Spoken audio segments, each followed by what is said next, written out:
All right, Milwaukee Bucks offseason review. I'm actually pretty excited to talk about this team because I think there's a lot of interesting stuff going on in Milwaukee.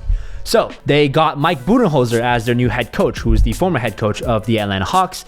They signed Ersan Ilyasova to 3 years, $21 million, Brook Lopez to a 1 year, $3 million deal, Pat Connaughton to 2 years, $3 million, and with the 17th overall pick, they drafted Dante DiVincenzo. So the Bucks have long struggled with shooting and spacing. So this offseason, they made it very clear to add more shooters, and basically every move they made proves that. They drafted Dante, who was one of the best shooters of the draft. They signed Ersan Ilyasova and Brook Lopez, two stretch bigs, which they didn't have at all last year. Well, I guess Thon Maker could technically be a stretch big, but he's also got so many other issues that make him hard to play.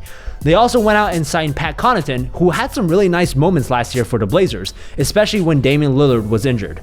Another solid shooter. And they've welcomed Mike Budenholzer as their new head coach. Budenholzer spent his earlier years as an assistant in San Antonio, and in recent years, he's been the head coach of the Atlanta Hawks. And he's always placed an emphasis on ball movement and three-point shooting. Even last year when the Hawks sucked, they were still top 10 in three-point attempts and three-point makes. The other thing we should mention is that they lost Jabari Parker. This shouldn't come as much of a surprise to anyone. Throughout last season, there were a lot of rumors about Jabari and Jabari's circle not being happy with Milwaukee's management, and Jabari was always a bit of an awkward fit next to Giannis. He's also had so many injuries that it's hard to commit to him long term, and most importantly, Milwaukee simply could not re-sign him and the other free agents they wanted given their cap situation. Overall, I'm giving the Bucks an A- for their offseason. I don't knock them at all for not matching Jabari Parker's contract. I like it when there's no confusion as to what a team is trying to do, and it's very obvious that the Bucks had a game plan for the offseason and they executed it pretty well.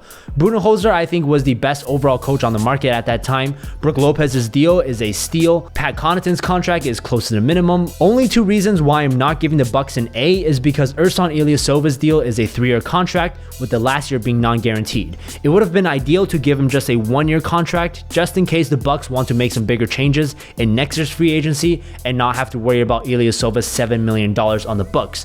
But all in all, I mean, they still kept their 2020 flexibility, so it's not too big of a deal. Okay, here is their projected depth chart.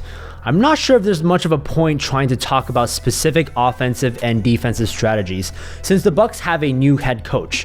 I don't even know if there's any point looking at Budenholzer's offense in the past because Giannis is unlike anyone he's ever coached. Maybe one point of comparison is between Brook Lopez and Al Horford. Lopez isn't nearly as good a defender as Horford, but offensively is pretty comparable. They can both shoot, they can both post up when needed. I think Lopez could act as a sort of playmaking anchor for this Milwaukee team where he's constantly handing off to the guards, making backdoor passes to cutters, much like what Al Horford does right now in Boston and what Al Horford did in Atlanta when he was still playing under Mike Budenholzer.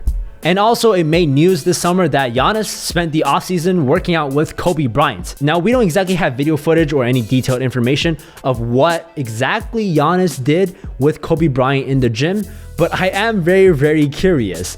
I mean, the idea of Giannis adding any sort of jump shot is absolutely scary. And of course, there's also the general skill of closing game. One legitimate criticism I think that you can have about Giannis as a player is that because he's not a great shooter, when time comes and it's just isolation and you need someone to get a bucket, Giannis could benefit a lot from having some sort of go-to move. Even if he never becomes a great three-point shooter, if he can have a go-to mid-range jumper, that will bring him into another echelon of NBA superstardom.